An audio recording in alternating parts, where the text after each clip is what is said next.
Morning student, नाथ digital classes गया में आपका स्वागत है। ये आपका पार्ट 5 वीडियो है। पार्ट 5 वीडियो में हम लोग क्वेश्चन नंबर 15 पे हैं। चलिए सोल्यूशन करते हैं। देखिए क्वेश्चन नंबर 15 आपको दिया है, दिखाए कि निम्नलिखित फलन संतत फलन है। पहला साइन मॉड एक्स, दूसरा दिया है मॉड कॉस एक्स, तीसरा दिया है साइन एक्स। तो इस प्रकार के फंक्शन को हम लोग कैसे संतत दिखाएंगे? तो इसको दिखाने के लिए आपको करने क्या होंगे, सबसे पहले यहाँ पर हम देख रहे हैं एक कंपोजिशन फंक्शन है। कैसे कंपोजिशन है?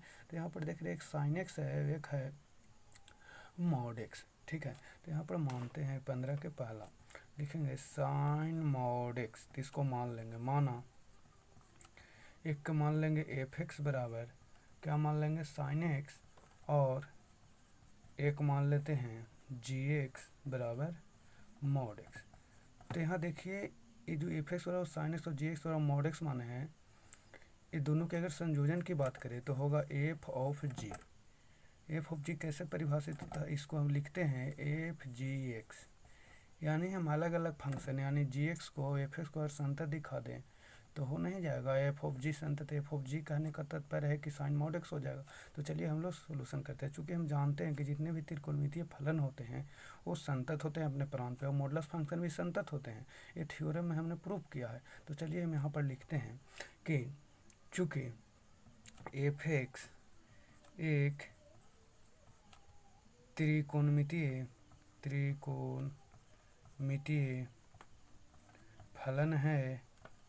फलन है जो x belongs to real number के लिए संतत होता है। एंड अगर हम gx की बात करें, gx एक मापांक फलन है जो x belongs to real number के लिए संतत होता है। तो इसीलिए हम कह सकते हैं कि एफ एक्स तथा जी एक्स दोनों संतत फलन हैं। इसलिए अगर हम बात करें एफ ऑफ जी एक्स की, तो किस प्रकार लिखा जाएगा? एफ जी एक्स से हमने आपको कंपोजिशन फंक्शन में पढ़ाया था। इसको लिखने के लिए एफ ऑफ जी एक्स लिखेंगे। तो जी एक्स की वैल्यू की अगर बात करें तो जी एक्स की जो वैल्यू है मॉड एक्स है, तो यहाँ पर रखा जाएगा मॉड एक्स, तो हो जाएगा एफ मॉड एक्स। ठीक है, अब अगर बात करें एफ एक्स बराबर साइन एक्स, देखिए ना यहाँ पर जो एक्स है वो साइन के साथ ही एक्स आ गया है। तो यहाँ देखिए ना एक्स यहाँ पर मॉड एक्स है, तो यहाँ क्या रख देंगे मॉड एक्स, तो हो जाएगा साइन मॉड एक्स। नहीं, ये हो गया।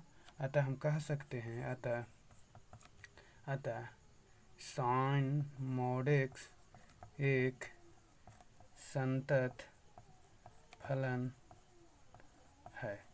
ठीक है, आपको करना जितने भी इस प्रकार के होंगे ऐसे ही आपको बनाना होगा मान के। अब चलते हैं नेक्स्ट क्वेश्चन देखते हैं।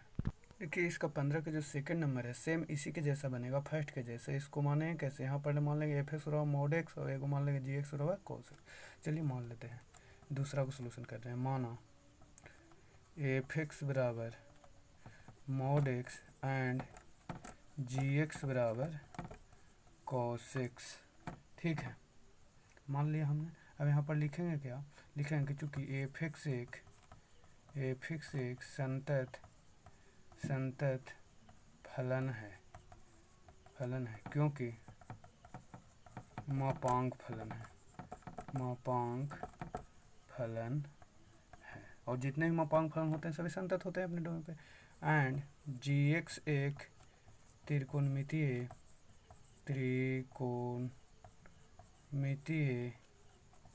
फलन है जो x belong to real number के लिए संतत है।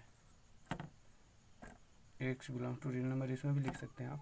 चलिए, इसीलिए हम कह सकते हैं कि जी एक्स, पहले एफ एक्स लिख लीजिए, इसीलिए f x and g x संतत फलन हैं। ठीक है, हो गया।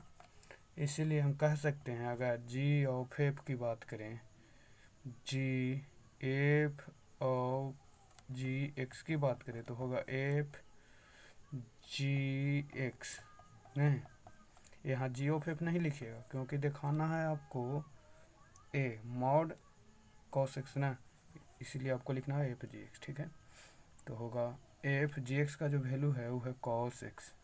ठीक है, अब देखिए यहाँ पर एफ एक्स बराबर है मॉड कॉस एक्स, यानी एक्स है जो मॉड में आ गया था, यहाँ कॉस है ना, तो ये आ जाएगा मॉड में, तो हो जाएगा मॉड कॉस एक्स। इसीलिए हम कह सकते हैं कि क्या कह सकते हैं कि मॉड कॉस एक्स एक संतत फलन है। चलिए नेक्स्ट क्वेश्चन देखते हैं, इसे भी उसी तरह बनाइए। चलिए देखते हैं 15 के थर्ड मान लेते हैं, माना पहले इसी को मान लेते हैं, कुछ फंक्शन अपना भी मान सकते, माना एफ एक्स बराबर साइन एक्स स्क्वायर, यहाँ भी दो फंक्शन है, पुनः माना मान लेते हैं एक को जी एक्स बराबर साइन एक्स एंड एक को मान लेते हैं एच एक्स बराबर एक्स स्क्वायर। दो वास्तविक फलन हैं। ठीक है, अब दो वास्तविक फलन है। अब इसे आप चाहे तो यहाँ पर लिखते हैं जी एक्स त्रिकोणमितीय फलन है जो एक्स बिलोंग टू आर पर संतत है, और एच एक्स एक्स वास्तविक फलन है जो x belong to real number पर संतत है, क्योंकि दोनों थ्योरम था पिछले जैसा आप बना सकते हैं। नहीं तो अगर हम इसे बनाना चाहें लिमिट के फॉर्म में तो कैसे बनावेंगे, यहाँ पर कोई बिंदु नहीं दिया है, तो आप क्या करिएगा, बिंदु मानेंगे, और बिंदु मानेंगे तो फंक्शन में उस बिंदु को रखेंगे और लिमिट निकालेंगे, दोनों अगर बराबर हो गया तो संतत हो जाए। तो बारी बारी से हम चलिए इसको दूसरे मेथड से बनाते हैं, पहले इसको संतत दिखाते हैं फिर इसको। तो लिखते हैं, इसको पहले हम दिखाते हैं, तो मान लेते हैं बिंदु, माना सी एक वास्तविक संख्या है। ठीक है, अच्छा तो सी एक वास्तविक संख्या है, तो हम पुट करते हैं, पुट एक्स की जगह पे एक्स बराबर सी प्लस एच में आप कन्वर्ट करके बना सकते हैं। तो इसका मतलब क्या हुआ कि यदि एक्स सी की ओर अग्रसर होता है तो हम कह सकते हैं कि देन एच जो होगा जीरो के सुविधा के, क्योंकि सी में एक छोटी संख्या जोड़िए या घटाइए कोई प्रभाव आने वाला नहीं है। तो चलिए इसके लिए अगर बात करूँ मैं फॉर किसके लिए, साइन एक्स के लिए। चलिए इसको पहले दिखाते हैं एट, चलिए दिखा लेते हैं, एट नहीं लिखते हैं limit x tends to c f x. तो क्या होगा, एफ एक्स है, सॉरी जी एक्स है ना, जी एक्स, तो limit x tends to g x की वैल्यू है साइन एक्स। तो अगर हम एक्स टेंस टू सी है इसको एच में कन्वर्ट करेंगे तो क्या होगा, अब लिमिट हो जाएगा अब एच टेंस टू जीरो, अब एक्स यहाँ पर क्या लिखेंगे, सी प्लस एच, साइन यहाँ पर लिख देंगे एक्स यहाँ पे सी प्लस एच।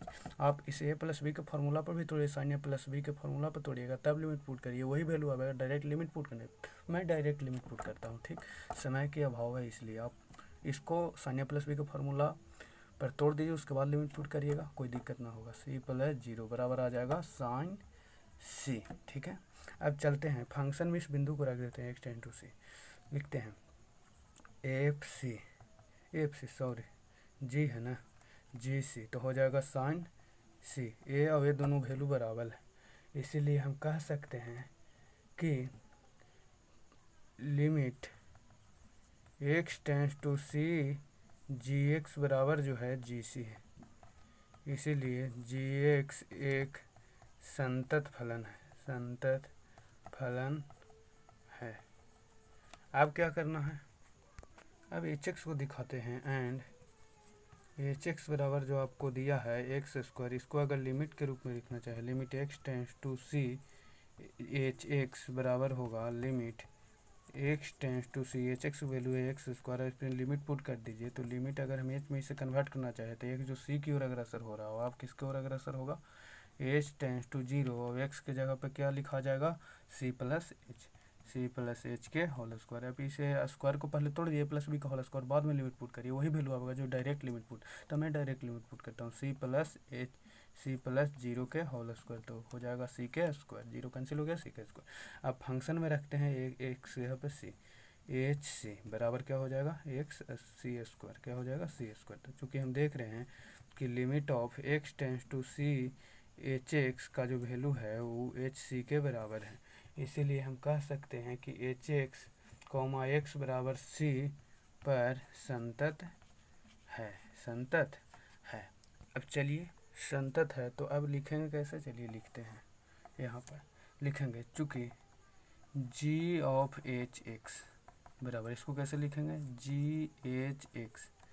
तो एच एक्स के वैल्यू क्या है, चलिए देखते हैं। एच एक्स को आपने माना था एक्स स्क्वायर, अच्छा जी एक्स को क्या माना था, साइन एक्स। यहाँ एक्स रहेगा तो एक्स हो जाएगा, यहाँ एक्स स्क्वायर तो एक्स स्क्वायर, तो हो जाएगा साइन एक्स स्क्वायर। तो यहाँ से हम देख रहे हैं कि चूँकि जी एक्स और एच एक्स संतत फलन है, इसीलिए जी ऑफ एच एक्स भी संतत होगा। इसीलिए हम कह सकते हैं कि एफ एक्स बराबर cos x square comma x belong to real number के लिए संतत है। चलिए प्रमाणित हो गया। यहाँ सी प्लस 0 के होल स्क्वायर बराबर सी स्क्वायर था, ठीक है। नेक्स्ट क्वेश्चन अगले वीडियो में देखेंगे, टाइमिंग ज़्यादा हो रही है। For watching this video.